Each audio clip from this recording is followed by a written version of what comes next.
The NBA is back, and we got big news on and off the court. We're going to talk about all that, but in this video, I'm going to give you a couple winning picks for the Detroit Pistons at the Houston Rockets. Detroit lost their season opener on the road at the Chicago Bulls by a score of 115 to 111. They didn't shoot very well from beyond the arc, 7 of 24, 29%. Cade Cunningham, their star player, 23 points, but he didn't shoot very well. 8 of 24 from the field and 1 of 6 from beyond the arc. Nikola Vucevic, the Chicago Bulls big man, cleaned up on the boards. He had 14 rebounds, and the Bulls had an edge, 50 to 46 in total rebounds. And that could be significant here as the Pistons get set to take on the biggest team in the NBA. Detroit was the sixth seed in the East last year, and they had a record of 22-19 at home and 22-19 on the road. And they did go out on the road and beat Houston in January by a score of 107 to 96. I had a look at the box score in that game. Everybody played. It was the middle of the season. Can't come up with any excuses for why the Rockets lost to this Detroit team at home.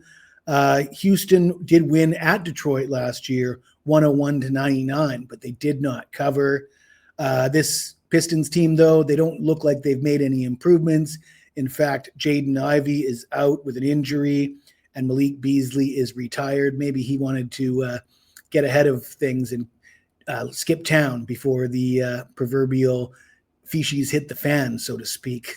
But before we talk about the Houston Rockets, I got to tell you about a promotion we have available right now at wagertalk.com. And if you've been watching my videos, you'll probably already be familiar with this one.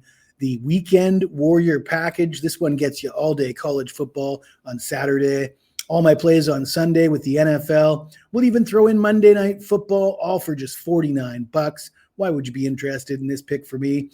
Well, despite my struggles the past week or so, I'm still one of the top 3 NFL handicappers on this site, having a fantastic NFL season, coming off a fantastic NFL playoffs last year. I'm still the number 1 CFL handicapper on this site, and we're hitting 80% with college football the last 2 weeks. So, as always, no purchase necessary. You're more than welcome to tune in just for the free picks. The only thing I ask from you is that you take the time to smash that like button. But if you've got anything to say about this game, any other game in the NBA or college football or NFL or any other sport, if you just want to talk about something else, perhaps my appearance, some people do manage to comment about that sometimes, hit me up in the comments below. I enjoy hearing from the viewers. And let's have a look at what the viewers were saying in yesterday's NBA video. My man Anthony Marquez, who's a longtime viewer, a good supporter of ours, he says, Jesse, no more NBA betting for me. And somebody says, why? And he says, man, they're all on the take. Well, my opinion of this is, Anthony, you knew this was going on. Don't pretend to be surprised. Tim Donaghy already told us what was going on in the NBA. He was already busted over a decade ago. He told us what was going on. Go back to last year's NBA Finals, Game 4. They bring in Scott Foster, the equalizer, and how controversial that game was. And it's not just my opinion. It's a lot of people out there seeing exactly what I'm seeing, and I believe that they're right on. Look at the free throw disparity for the Lakers the last couple seasons, and the opposing head coaches flipping out in press conferences. I'm thinking about the Toronto Raptors head coach who said, it's crap. I mean, these things have been going on. Follow the money. It's part of my handicap. I discuss it a lot. A lot of the bets I'm making on these games, I'm saying one of the reasons I'm making this bet is because I see where the motivation lies, where the league stands, and what I think. I'm trying to figure out the way the officials are going to call the game. That's part of what I'm doing here in my handicapping. So am I going to stop betting the NBA? Hell no. Let's take a look at another comment. And this fella, he just wants to own me in the comments. He thinks he's going to get one up on me. He says, there's zero correlation between 10 of 12 games going over last night to this game. It's logic like this that has Vegas destroying these clowns.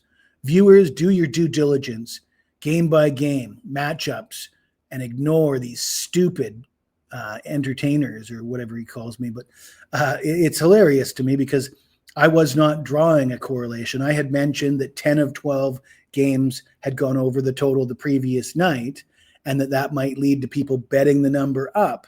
And by the number being bet up from the opening number, I would perceive that as value betting the under. So I wasn't trying to draw a correlation between yesterday's games going over, and that's going to make this particular game going over.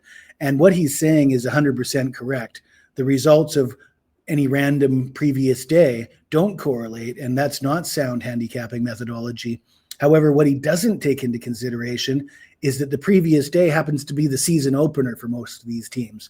So therefore, there's an argument to be made that it actually does correlate, which is why now I think we're sitting at 14-2 to the over with all these teams playing their first game, nobody playing defense. Is there a correlation? I don't know. I'm not telling you to go out and bet overs. I'm just telling you what the numbers are coming in at. And yeah, trying to own me like this in the comments, I think, is counterproductive. But let's get back into the game. We got the Houston Rockets coming off a 125-124 double overtime loss to Oklahoma City at Oklahoma City. I already mentioned they're the biggest team in the NBA now that they've got Kevin Durant. Steve Adams is back healthy. And Alperen Şengün is just 23 years old. He's in his 5th season, and he's just a beast. 39 points, 11 rebounds, 7 assists in 49 minutes against the Thunder. Durant, 23 points, 9 of 16 shooting, 9 rebounds, 3 assists. So Durant wasn't really taking a ton of shots. He was sort of deferring to Şengün, and they just crushed the Thunder on the boards, which is probably why that game was so close. 52-38 in total rebounds for the game. Steve Adams had 13 rebounds. Good to see Steve Adams back. I'm a big Steve Adams fan. He played 37 minutes in the season opener. I mentioned Şengün. I really think he's going to take the next step at that age of 23, coming into his own. I think he's the man in Houston. And yeah, like I said, he's got 4 seasons under his belt. This is going to be his 5th season. Last year, he averaged 19.1 points, 10.3 rebounds, 4.9 assists. That's a total of 34.3. You might want to check that. Math is not my strong point. His PRA for this game, 36.5. So that's well above what he averaged last year. But as I said, I think he's going to take that next step. I think Houston's going to rely on him more as their go-to guy, even though they've got Durant. And we did talk about the correlation between the high scores in these season openers and early on in the NBA season. And I'm not about to go and chase that and start betting overs. You might want to log it for next year that teams playing their season openers don't intend to play much defense. That does make sense to me as far as a correlation. Opening day, first game of the season, there are trends that you can follow that do correlate for these kind of things. Now, you don't make bets just because any random week or day in the season has a bunch of games going over. But one thing that it does correlate to, though, is if you're betting on points totals and player props, if there's going to be higher scoring games and higher scoring totals, that means there's more points to go around. So Şengün's points total, 20.5, a little bit up from what he averaged last season, but it's a home game. They're a 6.5-point favorite. We've seen a lot of high scoring games. I like Şengün to go over his 20.5 points point total tonight, and I like the Rockets to win and cover. The Rockets have improved their team. They picked up Kevin Durant, and they got Steve Adams healthy and back in the lineup, and the Pistons have lost a few guys, and maybe Cade Cunningham will take the next step, but I'm not banking on that to happen in tonight's game. If you like this video, smash the like button, subscribe to the channel, and if you've got anything to say to me, don't try to own me, but hit me up in the comments below and I will get back to you as soon as you can.